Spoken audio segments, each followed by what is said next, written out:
회장님께서 20년간 정지시키지 않고 기다리신 카드입니다. 늦게 모시러 와 죄송합니다. 검은 양복의 남자가 빗물 고인 병원 바닥에서 무릎을 꿇었습니다. 불과 5분 전까지만 해도 지우는 평범한 고아였습니다. 죽어가는 막내 동생을 살리기 위해 엄마의 유품 카드를 절망적으로 긁었을 뿐인데 헬기와 검은 세단 행렬이 병원을 포위하고 무장 경호원들이 몰려왔습니다. 엄마가 악마와의 연결고리라고 경고했던 그 카드의 진짜 정체는 무엇이었을까요? 좋아요와 구독을 눌러두시면 삶에 도움이 되는 이야기와 정보를 가장 편하게 받아보실 수 있습니다. 오늘의 사연 시작합니다. 기록적인 폭우가 쏟아지는 밤, 집주인 이 씨가 5남매의 짐을 가차없이 길바닥으로 내던졌습니다. 월세 밀린 지 석 달째야. 더 이상 못 봐줘. 이 씨가 소리를 지르며 낡은 가방들을 현관문 밖으로 집어던졌습니다. 물에 젖은 이불과 옷가지들이 진흙탕에 떨어져 더러워졌습니다. 아저씨, 제발 하루만 더 기다려주세요. 내일이면 돈을 구해서. 마지 지훈이 무릎을 꿇고 애원했지만 이 씨는 철문을 쾅 닫아버렸습니다. 자물쇠 잠그는 소리가 빗소리에 섞여 들렸습니다. 처마 밑에서 비를 피하며 5남매가 서로 껴안고 있었습니다. 둘째 성훈이 젖은 이불로 동생들을 감싸며 말했습니다. 괜찮아. 금방 그칠 거야. 셋째 민지가 떨리는 목소리로 대답했습니다. 오빠 무서워요. 어디서 자요? 넷째가 말없이 막내 하은의 어깨를 토닥였습니다. 이때 막내 하은이 갑자기 숨을 헐떡거리기 시작했습니다. 오빠, 가슴이 아파요. 하은이 창백한 얼굴로 가슴을 움켜쥐었습니다. 지훈이 하은의 입술을 보니 파랗게 질려 있었습니다. 선천적 심장병 때문에 늘 조심해야 했는데 찬 기운과 스트레스가 악화시킨 것 같았습니다. 하은아, 하은아. 하은이 지훈의 품 안에서 의식을 잃었습니다. 작은 몸이 축 늘어졌습니다. 지훈이 젖은 담요로 하은을 감싸 안고 일어났습니다. 성훈아, 민지야, 넷째야. 여기서 짐 지키고 있어. 성훈이 고개를 끄덕이며 동생들을 안았습니다. 형, 빨리 가. 하은이 데리고. 지훈이 빗속을 뚫고 인근 대학병원을 향해 뛰기 시작했습니다. 맨발에 슬리퍼를 끌고 진흙탕을 박차며 달렸습니다. 병원 응급실 입구에서 보안 요원 2명이 지훈을 가로막았습니다. 여기 들어올 수 없어요. 다른 데 가세요. 보안 요원이 지훈의 흠뻑 젖은 옷과 낡은 신발을 훑어보며 말했습니다. 물이 뚝뚝 떨어지는 모습을 보고 노숙자로 오인한 것 같았습니다. 제발요. 동생이 죽어가요. 지훈이 바닥에 무릎을 꿇고 이마를 찌으며 절규했습니다. 살려주세요. 제발. 이마에서 피가 흘러내리기 시작했습니다. 지나가던 간호사가 지훈의 절박한 목소리를 듣고 달려왔습니다. 어서 들어오세요. 빨리. 간호사가 보안 요원들을 만류하며 지훈을 처치실로 안내했습니다. 응급환자예요. 비켜주세요. 응급처치실에서 의사가 하은을 진찰했습니다. 청진기를 대고 맥박을 재더니 고개를 저었습니다. 심장 부정맥이 심각해요. 당장 수술이 필요합니다. 지훈이 의사의 팔을 붙잡았습니다. 선생님, 제발 살려주세요. 뭐든 할게요. 일단 원무과에서 수속부터 밟으세요. 서둘러야 해요. 원무과에서 직원이 컴퓨터 화면을 보며 고개를 저었습니다. 건강보험료 체납이 너무 심각해요. 보증금 500만 원을 먼저 내셔야 합니다. 500만 원이요? 저희는 그런 돈이. 지훈의 목소리가 떨렸습니다. 주머니를 뒤져봐도 1,000원짜리 지폐 몇 장뿐이었습니다. 그러면 입원은 불가능해요. 응급처치만 하고 가셔야 합니다. 원무과 직원이 차가운 목소리로 말했습니다. 지훈이 절망에 빠져 주머니 깊숙한 곳을 더듬었습니다. 방수팩에 겹겹이 쌓여있던 낡은 신용카드가 손에 잡혔습니다. 카드 표면이 벗겨지고 긁힌 자국이 가득했습니다. 엄마의 마지막 말이 뇌리에 스쳤습니다. 지훈아, 이 카드는 절대 쓰면 안 돼. 이건 악마와의 연결고리야. 절대로. 엄마가 병상에서 떨리는 손으로 카드를 건네며 한 말이었습니다. 지훈이 카드를 보며 망설였습니다. 하지만 하은의 창백한 얼굴이 떠올랐습니다. 눈을 질끈 감고 카드를 리더기에 긁었습니다. 삐삐삐 소리가 나더니 화면에 글자가 떠올랐습니다. BVIP 패밀리 코드 레드 무제한 승인. 붉은색 문구가 모니터 전체를 가득 채웠습니다. 원무과 직원이 화면을 보고 얼굴이 창백해졌습니다. 잠깐만요. 이게 뭐죠? 직원이 급히 어디론가 전화를 걸었습니다. 과장님, 긴급 상황입니다. BVIP 코드가 5분도 지나지 않아 병원 상공에서 헬기 프로펠러 소리가 진동했습니다. 지훈이 창밖을 보니 로비 앞 도로의 교통이 전면 통제되고 있었습니다. 경찰들이 도로를 막고 일반 차량들을 우회시키고 있었습니다. 번호판 없는 검은 세단들이 한 대씩 병원 앞에 도착했습니다. 무장한 사설 경호팀이 자동문을 강제로 열고 들어왔습니다. 비켜, 모두 비켜.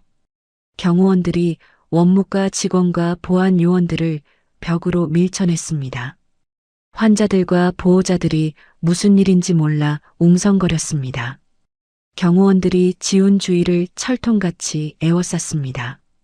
잠옷바람에 병원장이 엘리베이터에서 뛰쳐나와 바닥에 엎드렸습니다. 죄송합니다. 늦었습니다. 병원장이 떨리는 목소리로 말했습니다. 가장 앞선 차량에서 검은 양복을 입은 남자가 내렸습니다. 대성그룹이라는 금색 배지가 가슴에 달려 있었습니다. 비서실장이 지훈의 얼굴을 자세히 살펴보더니 빗물 고인 바닥에 무릎을 꿇었습니다. 회장님께서 20년간 정지시키지 않고 기다리신 카드입니다. 늦게 모시러 와 죄송합니다. 비서실장의 목소리에 경외감이 섞여 있었습니다. 지훈이 겁에 질려 뒤로 물러섰습니다. 저는 그냥 동생 치료비만. 이게 뭔지 몰라요. 이때 의료진이 최고급 특실 카트로 하은을 옮기고 있었습니다. 산소호흡기가 달린 이동식 침대였습니다. 간호사가 지훈에게 말했습니다. 아이는 곧 수술실로 들어갑니다. 최고의 의료진이 맡을 거예요. 비서실장이 정중하게 고개를 숙였습니다. 리무진이 대기 중입니다. 모시겠습니다. 지훈이 떨리는 목소리로 물었습니다. 제 동생들이 밖에서 기다리고 있어요. 모두 함께 모시겠습니다. 회장님 명령입니다. 비서실장이 손짓하자 경호원들이 병원 밖으로 향했습니다. 오남매를 태운 리무진 행렬이 도심을 벗어나 높은 담장과 전기 철조망으로 요새화된 산 중턱을 향했습니다. 창밖으로 보이는 풍경이 점점 화려해졌습니다. 넷째가 창문에 붙어 밖을 내다보며 중얼거렸습니다. 저기 카메라가 있어. 감시하고 있나 봐. 성훈이 긴장한 목소리로 말했습니다. 형, 여기가 어디야? 우리 왜 여기 와야 해? 지훈이 동생들을 안심시키려 애썼습니다. 괜찮아. 하은이 치료비 때문에 온 거니까. 거대한 철문이 열리고 리무진이 대성그룹 본가 저택으로 들어섰습니다. 정원의 분수대와 조각상들이 조명을 받아 황금빛으로 빛났습니다. 현관 앞에는 수십 명의 고용인들이 도열해 있었습니다. 집사와 메이드들이 정중하게 고개를 숙였습니다. 지훈이 동생들의 손을 꽉 잡았습니다. 거실에 들어서자 휠체어에 앉은 강대성 회장이 기다리고 있었습니다. 강 회장이 차가운 눈빛으로 아이들을 물건 감정하듯 훑어봤습니다. 주름진 얼굴에는 어떤 감정도 읽히지 않았습니다. 이 아이들이 그년의 자식들이군. 강 회장의 목소리가 거실에 차갑게 울렸습니다. 지훈이 앞으로 나서며 말했습니다. 안녕하세요. 저희는 입 닥쳐. 강 회장이 손을 들어 지훈의 말을 막았습니다. 강 회장이 옆에 대기하던 의료진에게 턱짓했습니다. 유전자 검사부터 해. 의사가 검사 도구를 들고 다가왔습니다. 아이들, 입을 벌려보세요. 면봉으로 입안 상피세포를 채취하기 시작했습니다. 민지가 겁에 질려 뒤로 물러섰습니다. 싫어요. 무서워요. 간호사가 억지로 민지의 팔을 잡고 혈액을 채취했습니다. 민지가 울음을 터뜨렸지만 강 회장은 미동조차 하지 않았습니다. 검사 결과가 나올 때까지 기다려. 강 회장이 집사에게 지시했습니다. 식사를 준비해라. 아이들이 화려한 프랑스 요리가 차려진 식탁으로 안내되었습니다. 크리스털 장과 은수저가 번쩍거렸습니다. 하지만 주위에서 감시하는 시선들 때문에 아무도 편하게 먹을 수 없었습니다. 성훈이 배가 고파 빵을 집으려 했습니다. 집사가 다가와 성훈의 손목을 잡았습니다. 포크와 나이프를 사용하셔야 합니다. 천한 습관을 버리셔야 합니다. 성훈의 얼굴이 붉어졌습니다. 천하다고요? 우리가 뭘 잘못했는데요? 조용히 해. 지훈이 성훈을 말렸습니다. 넷째가 창밖을 보며 중얼거렸습니다. 저기 정원사들 이상해. 계속 우리 쪽만 쳐다봐. 민지가 넷째에게 속삭였습니다. 정말 무서워. 넷째가 더 자세히 관찰했습니다. 정원사로 위장한 경호원들이 곳곳에 배치되어 있었습니다. 적외선 감지기도 담장을 따라 설치되어 있었습니다. 이곳이 사실상 탈출 불가능한 감옥임을 직감했습니다. 1시간 후 의사가 검사 결과를 가져왔습니다. 혈연관계 일치율 99.9%입니다. 강 회장이 결과지를 보며 짧게 내뱉었습니다. 피는 못 속이는군. 그리고 집사를 불러 지시했습니다. 아이들을 별채 교육동으로 격리해라. 고용인들이 아이들 뒤에서 수군거리기 시작했습니다. 쫓겨난 그 여자의 자식들이 결국 재산을 노리고 들어왔네. 회장님 마음이 약해지신 게 아닐까? 저런 것들이 대성가의 혈통이라니. 지훈이 주먹을 꽉 쥐었지만 참았습니다. 지훈이 강 회장의 앞으로 다가갔습니다. 회장님, 저희는 돈만 빌리고 나갈게요. 치료비만 갚으면. 강 회장이 코웃음을 쳤습니다. 내 어미가 훔쳐간 기회비용에 비하면 너희 몸값은 푼돈이다. 목소리에 차가운 분노가 섞여 있었습니다. 빚을 갚고 싶으면 내 기준에 맞는 사람이 되어라.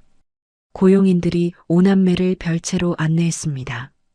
각자에게 배정된 방은 최고급 가구로 채워져 있었습니다. 하지만 창문에는 정교한 쇠창살이 덧대어져 있었습니다. 문에는 전자식 잠금 장치가 달려 있었습니다.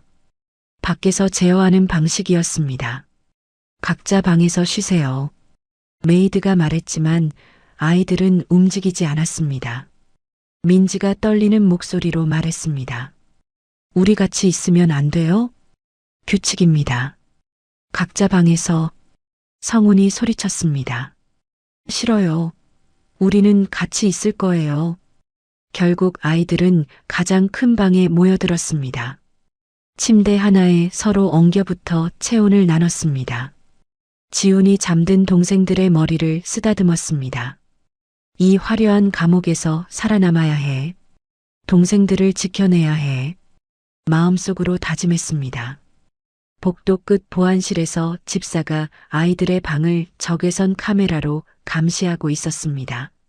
모니터 화면을 누군가에게 실시간으로 전송하고 있었습니다. 네, 모두 한 방에 모여 있습니다. 집사가 전화로 보고했습니다. 내일부터 교육을 시작하겠습니다. 밤이 깊어가며 저택은 고요해졌습니다. 하지만 곳곳에 설치된 감시 카메라의 붉은 불빛이 계속 깜빡였습니다. 지훈이 창밖을 보며 생각했습니다. 엄마, 이 카드가 정말 악마와의 연결고리였나 봐요. 오남매의 새로운 시련이 시작되었습니다. 해외 출장에서 조기 귀국한 그룹 부회장 강진태가 저택에 도착했습니다. 검은 벤틀리에서 내린 강진태의 모습을 보자 고용인들의 분위기가 눈에 띄게 경직되었습니다. 집사들이 허리를 더 깊게 숙이며 인사했습니다. 부회장님, 안녕히 다녀오셨습니까? 강진태가 인자한 미소를 지으며 답했습니다. 수고했어. 아이들은 어디에? 별채 교육동에 계십니다. 공기가 무거워졌습니다. 강진태가 별채로 향하며 선물 상자들을 들고 왔습니다. 최신형 게임기와 명품 브랜드 옷들이 가득 담겨 있었습니다. 얘들아, 삼촌이 왔다. 강진태가 밝은 목소리로 외쳤습니다.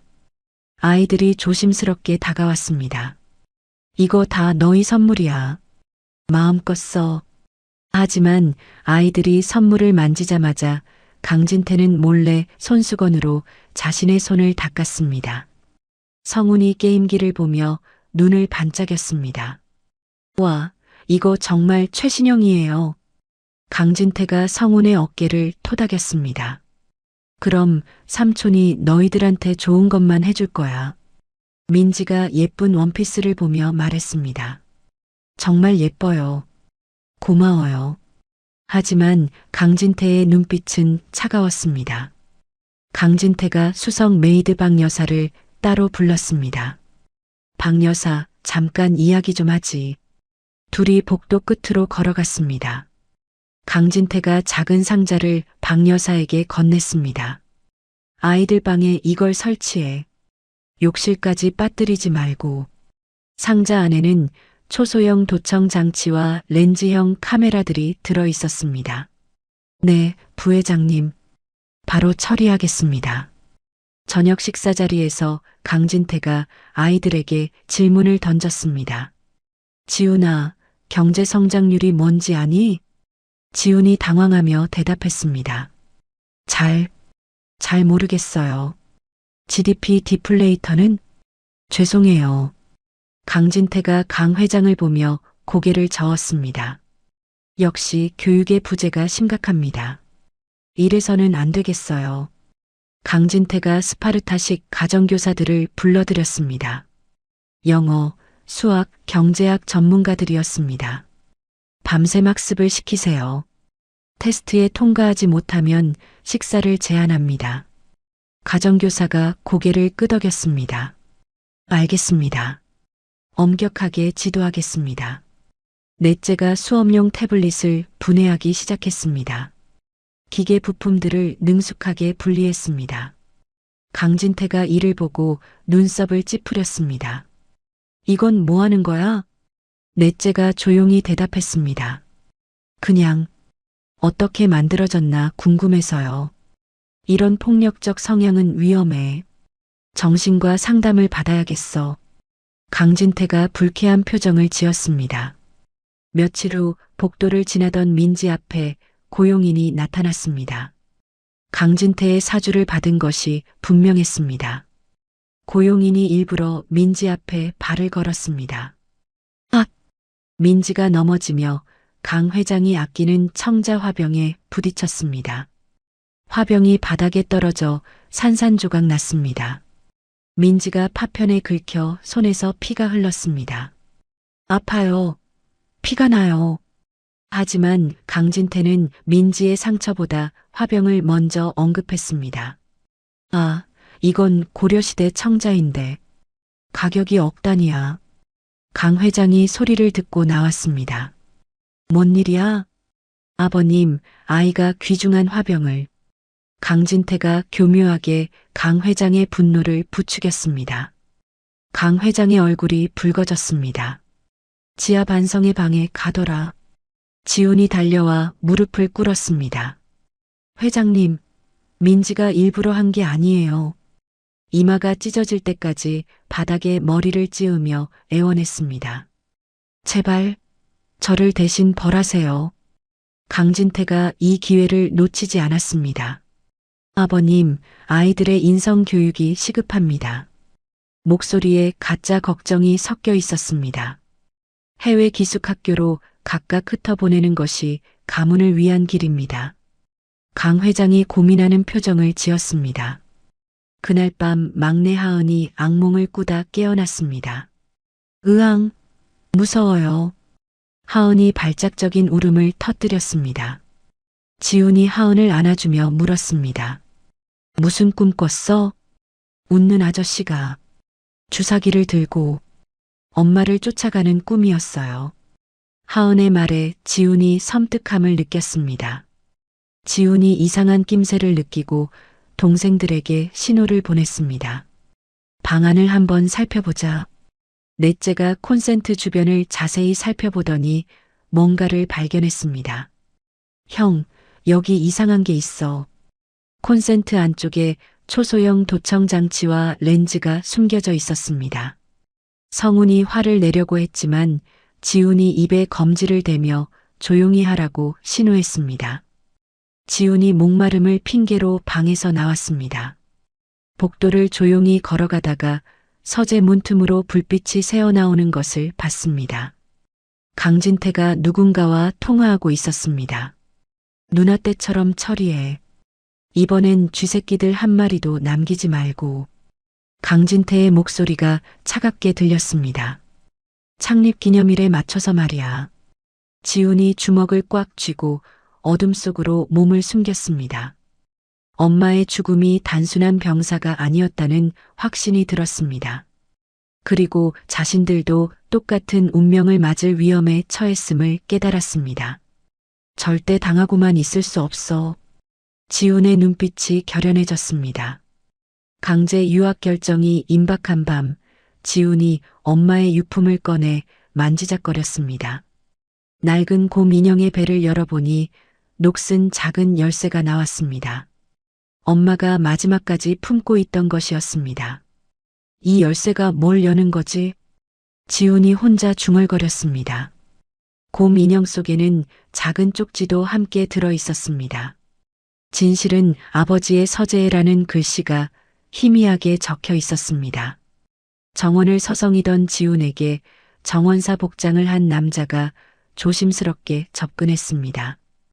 혹시 한지훈 학생인가요? 남자가 주위를 살피며 작은 목소리로 말했습니다.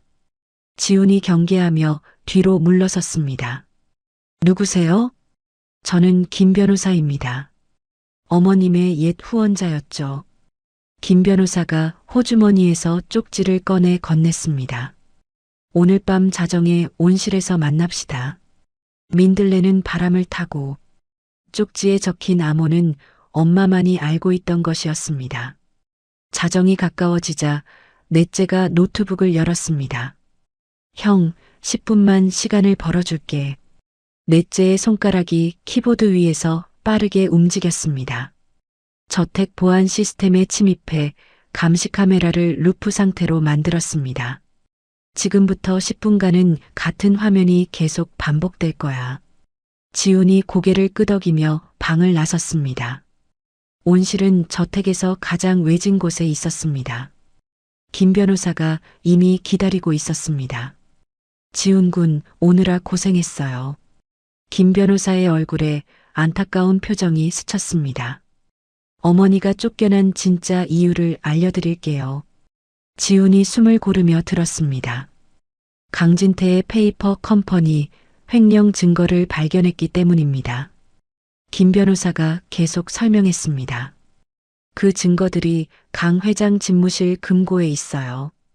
금고요? 어머니가 몰래 복사해 둔 자료들입니다. 그걸 찾아야 해요. 김 변호사가 지훈의 어깨에 손을 얹었습니다. 하지만 위험해요. 들키면 동생들을 지키려면 해야 해요. 지훈의 목소리에 결의가 담겨 있었습니다. 지훈과 성훈이 환풍구를 통해 서재로 침투했습니다. 넷째가 상황실 모니터를 조작해 경비원들의 눈을 속이고 있었습니다. 서재에는 복잡한 레이저 센서가 설치되어 있었습니다. 붉은 빗줄기들이 방 안을 그물처럼 가로지르고 있었습니다. 지훈이 엄마의 기억을 떠올렸습니다. 어릴 적 엄마가 가르쳐준 발레 동작들이었습니다. 하나, 둘, 셋. 지훈이 마치 춤을 추듯 레이저를 피해갔습니다. 엄마가 몰래 센서를 피하는 방법을 춤으로 가르쳐줬던 것이었습니다. 성훈이 감탄하며 따라했습니다. 형, 정말 신기해. 곰 인형 속 열쇠로 금고를 열자 문이 열렸습니다. 금고 안에서 엄마의 친필 일기장이 나왔습니다. 강진태의 이중장부 원본 파일이 담긴 USB도 함께 있었습니다. 일기장을 펼쳐보니 엄마의 슬픈 마음이 그대로 적혀 있었습니다. 아버지, 진태 오빠가 회사 돈을 빼돌리고 있어요. 하지만 아무도 믿어주지 않네요. 아버지가 저를 미워하신다면 괜찮아요. 하지만 진실은 밝혀져야 해요. 지훈이 서재 책장 뒤편에 넛제가 개조한 초소형 녹화 장치를 설치했습니다. 이제 강진태의 실체를 잡을 수 있어. 성훈이 조바심을 냈습니다. 형, 빨리 나가자. 들킬까봐 무서워. 둘이 조심스럽게 환풍구로 빠져나갔습니다. 김 변호사가 온실에서 기다리고 있었습니다. 지훈이 장부와 일기장을 넘겨줬습니다. 이걸로 강진태를 잡을 수 있나요? 충분합니다. 밖으로 나가서 검찰 내 동기들과 접촉하겠어요. 김 변호사가 자료들을 가방에 넣었습니다. 법적 대응을 준비할게요. 조금만 더 참아요. 지훈이 정원 반대편에서 일부러 소란을 피웠습니다. 화분을 일부러 떨어뜨려 경비원들의 시선을 유도했습니다. 저기 뭔 소리야? 경비원들이 달려오는 사이 김 변호사가 무사히 저택을 빠져나갔습니다. 방으로 돌아온 지훈이 엄마의 일기장을 읽으며 오열했습니다. 강 회장이 딸을 버린 게 아니라 강진태의 이간질에 속았다는 사실이 적혀 있었습니다. 딸을 사랑하지만 표현할 줄 몰라 미안하다는 내용도 있었습니다. 성훈이 지훈의 어깨를 토닥였습니다. 형, 엄마가 억울하게 당한 거구나. 다음 날 아침 녹화된 영상의 결정적인 장면이 담겼습니다. 강진태가 전화를 걸어 누군가에게 지시하는 모습이었습니다. 창립기념일에 노인네 약을 바꿔치기해 심장마비로 위장하도록. 강진태의 목소리가 선명하게 녹음되어 있었습니다. 지훈이 이 영상을 김 변호사에게 암호화 파일로 전송했습니다. 이제 결정적인 순간까지 강진태를 방심시켜야 해. 지훈이 동생들에게 말했습니다. 순한 양처럼 연기하자. 의심받으면 안 돼. 모든 준비가 끝났습니다. 이제 강진태의 정체를 세상에 드러낼 때였습니다. 스트레스와 환경 변화로 인해 하은의 심장 상태가 급격히 악화되었습니다. 아침에 일어나지 못하고 계속 누워만 있었습니다. 하은아, 괜찮아? 민지가 하은의 이마를 만져보니 열이 펄펄 끓었습니다. 갑자기 하은이 의식을 잃고 쓰러졌습니다. 형? 하은이가. 성훈이 소리를 지르며 지훈을 불렀습니다. 저택 내 의료센터가 비상사태에 돌입했습니다. 의사와 간호사들이 급히 달려왔습니다. 맥박이 불규칙해요. 심장 부정맥이 심각합니다. 의료진이 하은을 들것에 옮겨 응급처치를 시작했습니다. 산소 호흡기를 끼우고 링거를 놓았습니다. 당장 수혈이 필요해요. 의사가 혈액형 검사 결과를 보며 고개를 저었습니다. RH 음성 AB형이에요. 희귀 혈액형이라 혈액팩이 부족합니다. 간호사가 다급히 말했습니다. 가족 중에 일치자가 있어야 해요. 지훈과 성훈이 망설임 없이 소매를 걷어붙였습니다. 제 피를 다 뽑아가도 좋으니 동생만 살려주세요. 저도요. 저도 뽑아가세요. 체열실에서 지훈과 성훈이 나란히 누워 피를 뽑았습니다. 주사 바늘이 굵어서 아팠지만 참았습니다. 형, 하은이가 괜찮아질까? 성훈이 창백한 얼굴로 걱정했습니다. 그럼 우리 하은이 씩씩하잖아. 지훈이 동생을 안심시켰습니다. 강 회장이 유리창 너머로 피를 뽑는 아이들을 지켜봤습니다. 창백해져가는 아이들의 얼굴을 보며 과거를 떠올렸습니다. 딸이 아플 때 사업 때문에 곁을 지키지 못했던 자신의 모습이었습니다. 그때 내가 딸 곁에 있어줬다면. 강 회장의 목소리가 떨렸습니다.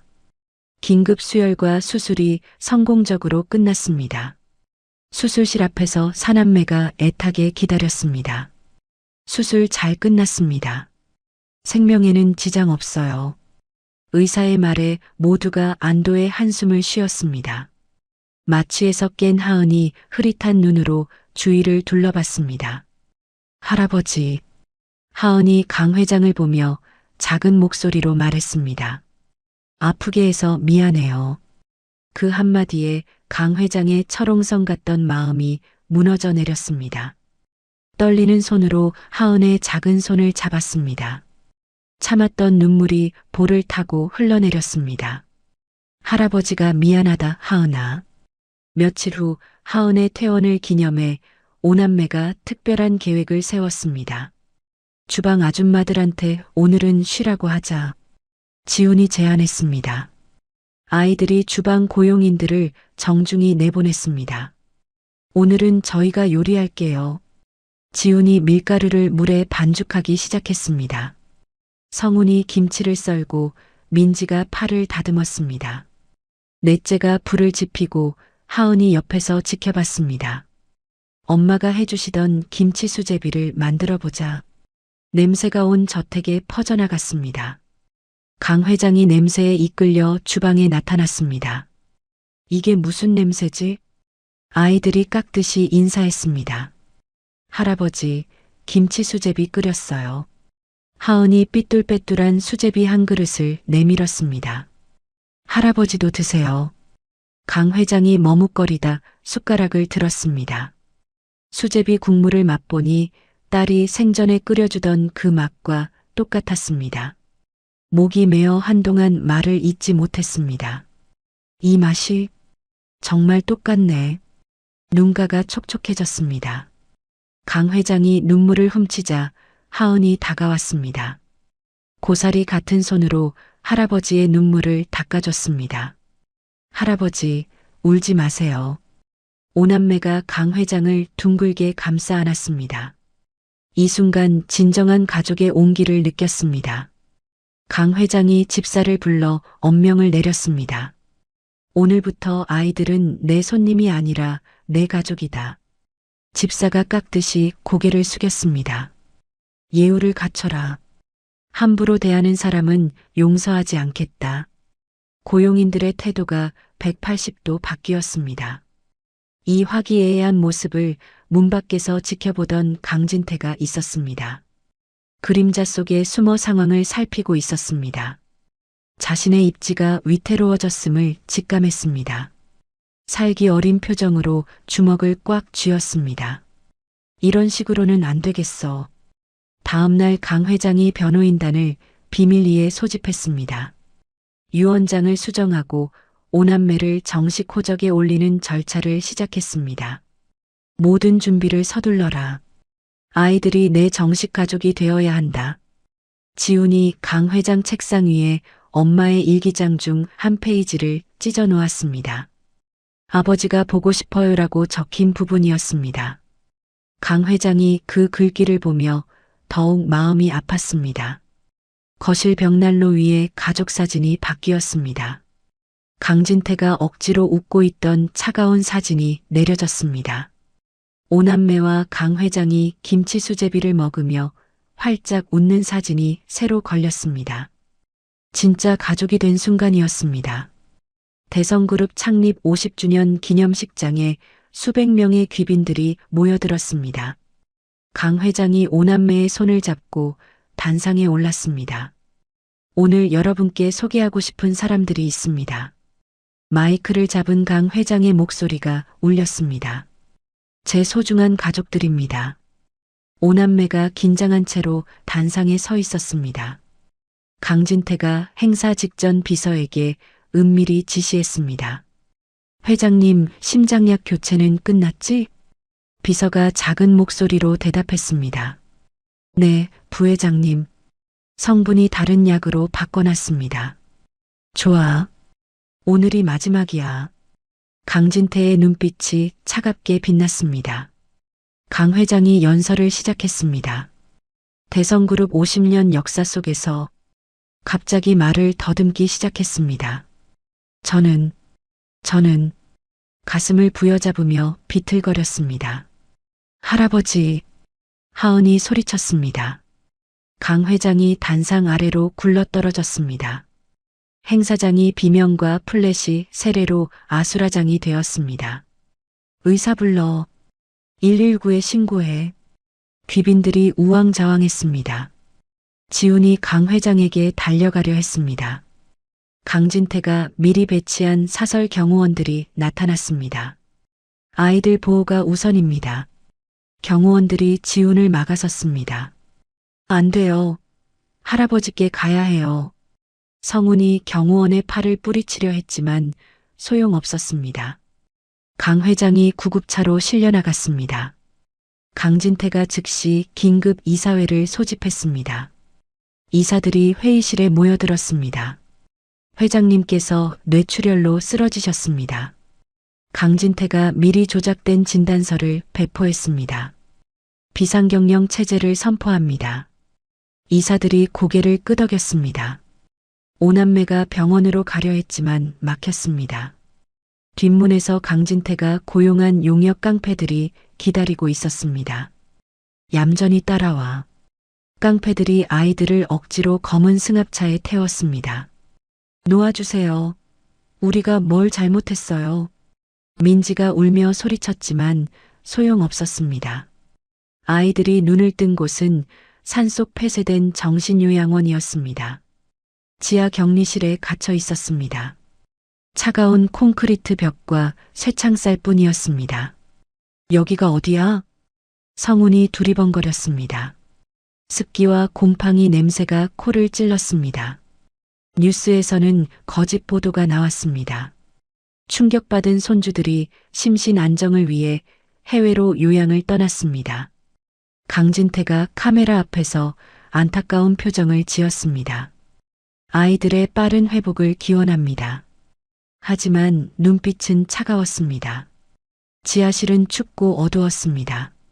면역력이 약한 하은이 다시 고열에 시달렸습니다. 하은아, 괜찮아? 지훈이 하은을 품에 안았습니다. 오한에 떨리는 하은을 따뜻하게 감싸주었습니다. 강진태가 지하실로 내려왔습니다. 철문을 열고 들어오며 잔인한 미소를 지었습니다. 너희 엄마도 이곳에 갇혀서 미쳐갔었지. 아이들이 강진태를 노려봤습니다. 가까스로 도망쳤지만 결국 밖에서 비참하게 죽었더구나. 잔인한 진실을 비웃듯 던졌습니다. 성훈이 분노로 떨며 쇠창살을 잡고 흔들었습니다. 이 나쁜 놈, 우리 엄마한테 뭘 했어. 하지만 창살은 꿈쩍도 하지 않았습니다. 강진태가 하은의 비상약이 든 가방을 발로 찼습니다. 약통들이 바닥에 흩어졌습니다. 약도 이제 필요 없겠지. 강진태가 나간 후 절망적인 침묵이 흘렀습니다. 하은의 숨소리가 점점 거칠어졌습니다. 이때 넷째가 천장을 올려다봤습니다. 환풍구 팬이 덜컹거리는 소리가 들렸습니다. 저기, 혹시 나갈 수 있을까?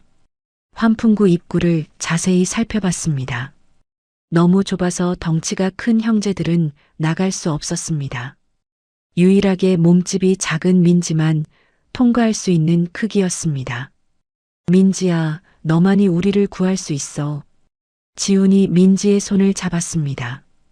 겁이 많은 민지가 주저했습니다. 고열로 신음하는 하은을 보며 눈물을 닦았습니다. 내가 나가서 문을 열게. 민지가 떨리는 목소리로 결심했습니다. 형제들이 민지를 환풍구로 밀어 넣었습니다. 민지가 어둡고 좁은 통로를 기어갔습니다. 손바닥이 찢어지고 무릎이 까졌지만 참았습니다. 하은이를 구해야 해. 마음속으로 되뇌며 계속 기어갔습니다.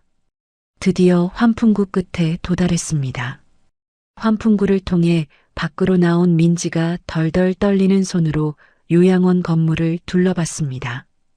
어둠 속에서 배전함을 찾아 헤맸습니다. 어디 있지? 어디에?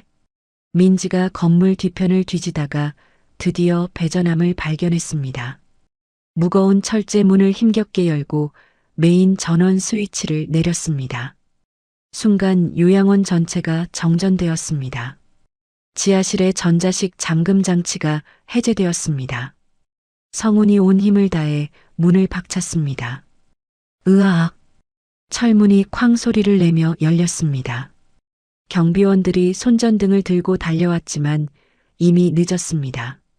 성훈이 주먹을 휘둘러 경비원과 육탄전을 벌였습니다. 빨리 나가자. 지훈이 하은을 업고 계단을 뛰어 올랐습니다. 민지가 밖에서 기다리고 있었습니다.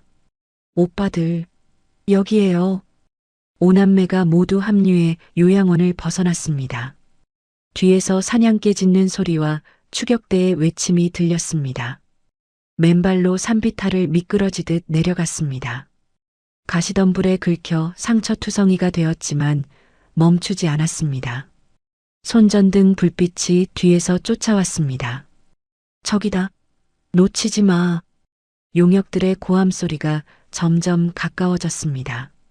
절벽 끝 도로변에 몰렸습니다. 더 이상 갈 곳이 없었습니다. 하은이 지훈의 품에서 힘없이 축 늘어졌습니다. 이제 끝이야. 용역 대장이 삿대질하며 다가왔습니다. 이때 도로에서 자동차 소리가 들렸습니다. 검찰 수사관들이 탑승한 승합차가 나타났습니다. 김 변호사가 차에서 뛰어내렸습니다. 아이들, 여기로. 경찰차들이 뒤를 따르며 추격전을 방어했습니다. 증거 분석이 끝났다. 김 변호사가 차를 급출발시키며 외쳤습니다. 주주총회장으로 간다. 지훈이 안도의 한숨을 쉬었습니다. 정말 끝난 거예요? 이제 시작이야. 강진태를 잡아야지. 주주총회장에서는 강진태가 회장 취임식을 진행하고 있었습니다. 의사봉을 두드리려는 찰나였습니다. 대성그룹의 새로운 출발을 위해 장내 분위기가 그에게 유리하게 흘러가고 있었습니다. 주주들이 박수를 치기 시작했습니다. 지훈이 차 안에서 넷째의 노트북으로 작업했습니다. 방송국 송출 서버와 회의장 스크린을 해킹했습니다. 됐어. 연결됐어. 넷째가 손가락을 빠르게 움직였습니다. 화면 조작이 완료되었습니다. 회의장 문이 쾅 소리를 내며 열렸습니다. 흑투성이가 된 오남매와 검찰 수사관들이 들이닥쳤습니다. 뭐야? 누구냐? 주주들이 웅성거렸습니다. 동시에 대형 스크린 화면이 바뀌었습니다. 화면에 강진태의 음성이 흘러나왔습니다. 노인네 약을 바꿔치기해 심장마비로 위장하도록. 생생한 육성이 회의장에 울렸습니다. 강진태의 지시 영상이 적나라하게 송출되었습니다. 주주들이 경악하며 소리쳤습니다. 김 변호사가 강진태의 횡령 장부를 들어올렸습니다. 이것이 강진태 부회장의 비자금 조성 증거입니다. 엄마의 일기장도 함께 제시했습니다. 20년 전부터 계획된 음모였습니다. 장내가 술렁거렸습니다.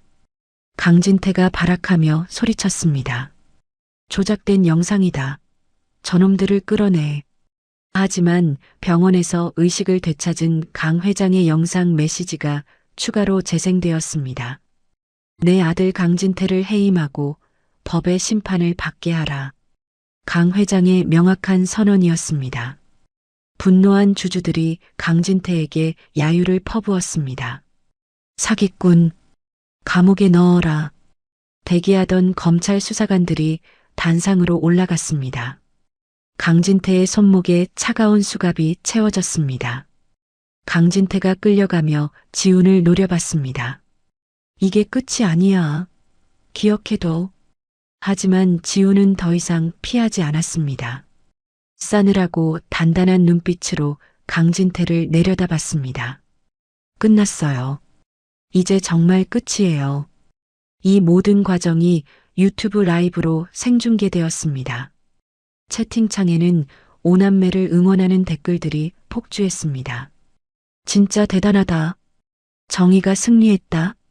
긴장이 풀린 아이들이 서로를 부둥켜 안고 오열했습니다.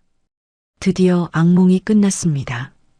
사건 종결 3개월 후 강 회장이 기적적으로 건강을 회복해 퇴원했습니다. 지팡이를 짚은 채 오남매와 함께 정원을 산책했습니다. 할아버지, 천천히 걸어요. 하은이 강 회장의 팔을 살며시 잡았습니다. 괜찮다, 하은아. 할아버지가 더 튼튼해졌어. 봄바람이 정원의 꽃향기를 실어왔습니다. 강 회장이 기자회견장에 나섰습니다. 수많은 기자들이 카메라를 들이댔습니다. 저는 오늘부로 경영 일선에서 물러납니다. 플래시가 터졌습니다. 전문 경영인 체제를 도입하겠습니다. 기자들이 메모를 하며 받아 적었습니다. 개인 재산의 절반을 사회에 환원하겠습니다. 뉴스 앵커가 브리핑을 전했습니다. 강진태 전 부회장에게 살인 미수, 존속상해, 횡령 등의 혐의로 무기징역이 구형되었습니다. 화면에 수갑을 찬 강진태의 모습이 나왔습니다. 검찰은 추가 수사를 통해 더 많은 피해자들을 찾고 있다고 밝혔습니다. 오남매가 뉴스를 보며 안도했습니다. 삭막했던 펜트하우스 생활을 정리하고 이사를 했습니다. 강 회장이 마련해준 마당 넓고 햇살 좋은 2층 주택이었습니다. 와, 정말 예뻐. 민지가 새 집을 돌아보며 환호했습니다. 마당에는 하은이 좋아하는 꽃들이 가득 심어져 있었습니다. 장미와 코스모스가 바람에 흔들렸습니다.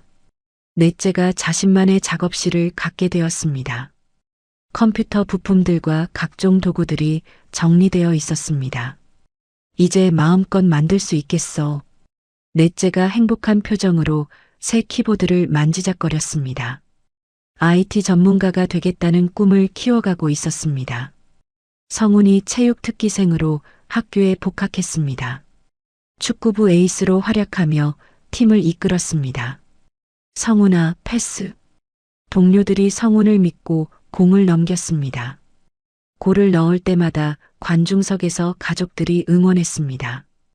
우리 성훈이 최고야. 민지가 미술대회에서 입상했습니다. 가족이라는 주제로 그린 그림이었습니다. 오남매가 할아버지와 함께 웃고 있는 모습이었습니다. 상을 받다니 정말 자랑스러워. 지훈이 민지의 머리를 쓰다듬었습니다. 민지가 자신감을 되찾은 모습이 보기 좋았습니다. 지훈이 할아버지의 전폭적인 지원을 받아 재단을 설립했습니다. 민들레 재단이라는 이름을 붙였습니다.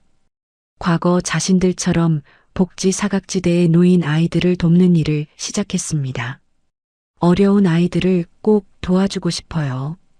지훈의 눈빛이 진지했습니다. 가족들이 엄마의 기일에 맞춰 수목장을 찾았습니다. 엄마가 묻힌 나무 앞에 꽃을 놓았습니다. 강 회장이 딸의 나무를 어루만지며 말했습니다. 지켜봐 다오. 이제 내가 아이들을 지키마. 목소리에 다짐이 담겼습니다. 김 변호사가 재단의 상임 이사가 되었습니다. 가족들의 법적 보호자이자 삼촌 같은 존재로 곁에 남았습니다. 앞으로도 계속 도와드릴게요. 김 변호사가 따뜻하게 미소 지었습니다. 진짜 가족이 하나 더 늘어난 기분이었습니다. 주말을 맞아온 가족이 캠핑을 떠났습니다. 강 회장이 서툰 솜씨로 텐트를 치다 넘어졌습니다. 할아버지, 아이들이 까르르 웃으며 달려가 도왔습니다. 내가 아직 젊은 줄 알았는데 모두가 함께 웃었습니다. 캠핑장에서 고기를 굽고 마시멜로를 구워 먹었습니다. 넷째가 브이로그용 카메라로 가족의 모습을 촬영했습니다. 구독자 여러분, 안녕하세요. 화기애애한 분위기가 카메라에 그대로 담겼습니다. 하은이 밤하늘의 별을 가리키며 외쳤습니다. 엄마가 보고 있나 봐. 모두가 하늘을 올려다보며 미소 지었습니다. 지훈이 카메라를 정면으로 응시하며 말했습니다. 우리는 이제 춥지도 외롭지도 않아요. 진심이 담긴 목소리였습니다. 여러분도 절대 희망을 놓지 마세요. 수많은 구독자들의 따뜻한 응원 댓글이 화면에 떠올랐습니다. 힘내세요. 행복하세요. 감동받았어요. 구독과 좋아요, 알림과 함께 영상이 마무리되었습니다. 에필로그 자막이 떠올랐습니다. 가족은 핏줄이 아닌 사랑으로 완성된다. 오남매와 할아버지의 행복한 뒷모습 위로 이야기가 막을 내렸습니다. 새로운 시작이었습니다. 오남매의 이야기는 이렇게 해피엔딩으로 막을 내렸습니다. 가족이란 피로 연결된 관계가 아니라 서로를 아끼고 보듬어주는 마음으로 완성된다는 것을 보여준 감동적인 여정이었습니다. 죽은 엄마가 남긴 금지된 카드는 처음엔 저주처럼 보였지만 결국 아이들에게 진짜 가족을 찾아주는 축복이 되었습니다. 강진태라는 악역이 있었기에 더욱 빛났던 강 회장과 오남매의 사랑, 그리고 서로를 지키기 위해 목숨을 걸었던 형제들의 우애가 마음을 따뜻하게 만들었습니다. 세상 모든 가족이 이들처럼 서로를 이해하고 품어줄 수 있다면 얼마나 좋을까요? 때로는 혈육보다 더 소중한 인연들이 우리 곁에 있다는 것을, 그리고 절망적인 상황에서도 포기하지 않으면 반드시 희망을 찾을 수 있다는 것을 이 이야기가 전해주는 것 같습니다. 이야기를 끝까지 들어주신 분이 계시다면 잘 들었다고 댓글 하나만 남겨주세요. 감사합니다.